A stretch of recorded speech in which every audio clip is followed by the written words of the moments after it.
Good evening, everybody. I hope your night is well, or will be getting better. Now, with the current conflict going on in the Holy Lands, it begs the question: Is World War III coming?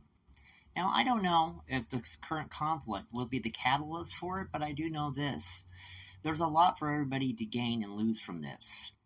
Now, mind you, if you had seen my video, Why Do Men Think About the Roman Empire, I had unpacked a few statistics and numbers in regards to military on both sides. Now I'm here to give you a few more numbers and unpack a few more details you might not been very well aware of. Now, mind you, all of our current enemies right now, that being Russia, China, North Korea, and parts of the Middle East, all want something right now.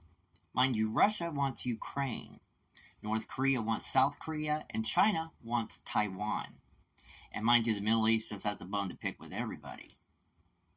Now, with that being said, I also mentioned currently we have 1.4 million currently in the U.S. military. China has 2.8, Russia has 1.3, and North Korea has 1.3, and also the untold amount of soldiers in the Middle East. What you didn't know is that not only on top of the fact that currently we have over 70 plus million people in the U.S. who are 55 or older, we have 74 million who are children. And mind you, we still have 42.5 million who are disabled.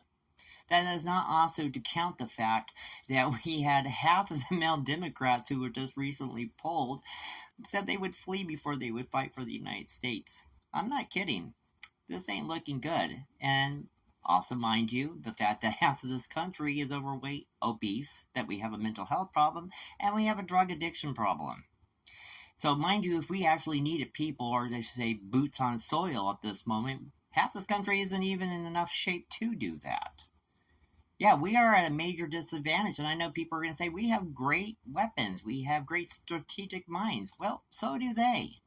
And they have a lot more to lose than we do.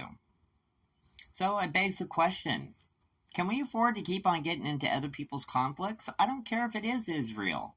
At this point, we do not have the resources to do this right now. We are dealing with our own immigration problems. We are dealing once again with 100,000 people dying per year of overdoses. We have our own issues at stake right now that we have to take care of, and we cannot defend and protect everybody else's borders in this world.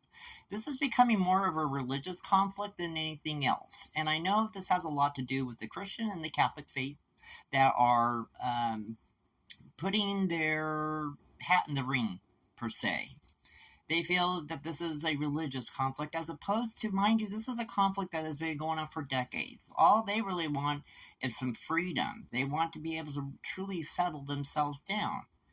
And mind you, I'm not on either side because I don't like war. I'm just thinking about the innocent people lost, the children, the generations on both sides, where there possibly can be some compromise made. Some a little bit, give an inch. But right now, no. We're sending over 2,000 plus soldiers so that we can stick our nose into it and kind of be the bodyguard, in a sense, which makes absolutely no sense to me.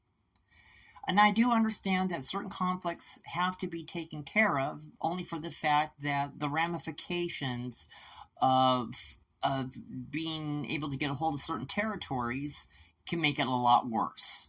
And I do understand that. But the problem is this. In the U.S., we keep on butting our noses into other countries and other continents' affairs when we actually have no business being in it. If we keep this up, well, I guess we could keep on going, because at this point in the U.S., all we all are at this point is a printing press of money. That's endless, apparently. A fountain of money. Money for everyone. And that's just not true.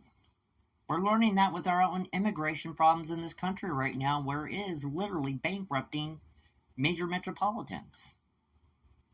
So, has to ask the question, are we going to war again? It's a good possibility. And as I usually like to remind people, if that thought or that feeling is uncomfortable for you, well, guess what?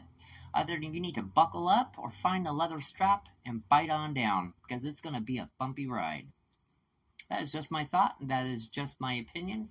I hope you guys have a great evening. I thank you for listening so much. I appreciate all of your support. You guys have a good night, and I will talk to you soon. Be well.